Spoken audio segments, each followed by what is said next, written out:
Yo les Nakama, c'est Chris et bienvenue dans le mag, tout le récap de l'actualité manga, animé et gaming. C'est vendredi, c'est le week-end, on a plein de choses à se dire, donc du coup, le mag, c'est parti!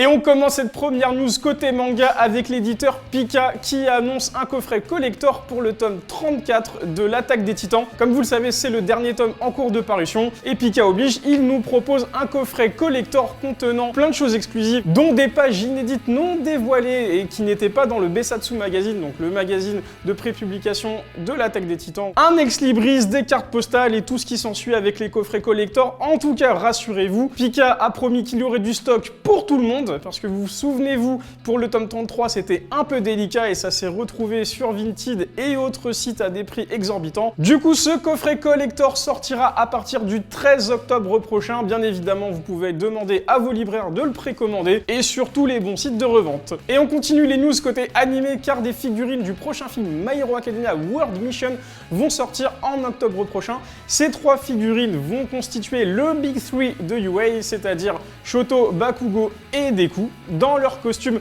qui sont vraiment stylés, et d'ailleurs c'est les costumes que vous pouvez retrouver dans la bande-annonce. Ces figurines à mon avis vont coûter un petit peu cher, mais néanmoins elles doivent faire partie de votre collection. En tout cas, moi je vais essayer de me les procurer, mais bon, apparemment ce sera en Ichiban Kuji. On vous donnera plus d'infos sur ces figurines, mais elles sortent au mois d'octobre prochain au Japon. Cette fois-ci on passe du côté cinéma avec la bande-annonce du film Belle de Mamoru Hosoda. C'est un film en tout cas à faire à suivre. Et cette fois-ci on passe du côté jeux vidéo, car vous le savez, malheureusement God of War Ragnarok a été repoussé une nouvelle fois à cause du Covid. Du coup, le jeu sera décalé en 2022 et donc sortira en 2022. Du coup, le jeu sortira aussi sur PS4 et du coup sur PS5. Du coup, malheureusement, ce ne sera plus une exclue PS5 pour les possesseurs de la console, mais le jeu sortira l'année prochaine. Car du coup, le crâne chauve de Kratos doit vous manquer énormément, comme le mien d'ailleurs, mais je vous montrerai pas. Et on continue côté jeux vidéo, car cette news, on aurait aimé la sortir lors du mag de la semaine dernière, mais du coup, c'est sorti juste après. Il s'agit du nouveau trailer de Far Cry 6 qui sortira le 7 octobre 2021 prochain sur toutes les plateformes, sauf la Switch malheureusement, décidément. Dommage pour elle. Le jeu prendra place sur une île nommée Yara, où un jeune rebelle nommé Dani Rojas tentera de renverser le régime de Anton Castillo, joué par Giancarlo Esposito. Décidément, ça fait beaucoup de noms en espagnol, muy bien claro que sí. Mais rappelez-vous, cet acteur jouait Gustavo Fring, le méchant iconique de la série Breaking Bad. En tout cas, visuellement, la ressemblance est parfaite et frappante. Dites-nous en commentaire ce que vous pensez du nouveau jeu Far Cry, s'il répond à vos attentes ou pas. En tout cas, l'histoire a l'air vraiment intéressante. Nous, on a hâte de découvrir tout ça. Et on finit côté jeux vidéo, car le Souls-like Big Face... Pardon.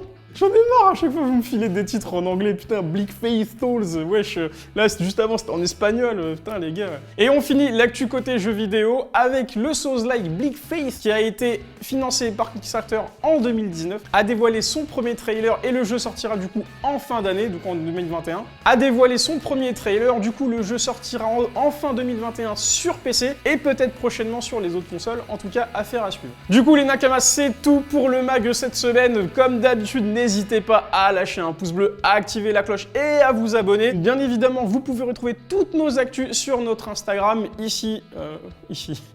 On a ouvert une chaîne Discord si vous voulez discuter avec nous de toutes ces news. Voilà, en tout cas, il y a plein de choses qui se passent chez Maison Otaku. Moi, je vous fais des bisous et je vous dis à vendredi prochain. Ciao les Nakamas.